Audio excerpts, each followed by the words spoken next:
আমরা অনেকে সালাতে দাঁড়ালে খুব বেশি নড়াচড়া করি, সালাতে কিন্তু খুব বেশি মুভমেন্ট করা যায় না, এটা নিষেধ। খুব জরুরি প্রয়োজন ছাড়া মুভমেন্ট করা নিষেধ।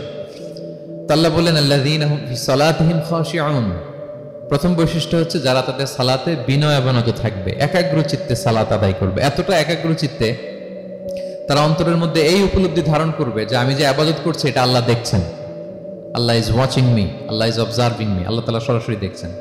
এবং রাসূল সাল্লাল্লাহু আলাইহি ওয়াসাল্লাম এটাই বলেছেন যে আনতা আবুদাল্লাহা কাআন্নাকা তারাহু ফাইন লাম তাকুন তারাহু ফাইন্নাহু ইয়ারাক, এমন ভাবে ইবাদত করো মনে করো যে তুমি আল্লাহকে দেখছো। আর এটা যদি ভাবতে, এই উপলব্ধি আনতে যদি কষ্ট হয়, তাহলে অন্তত এতটুকু তো ভাবো যে আল্লাহ তোমায় দেখছেন, আল্লাহ আমাকে দেখছেন। এই ভাবনাটা অন্তরে আনা যায় না?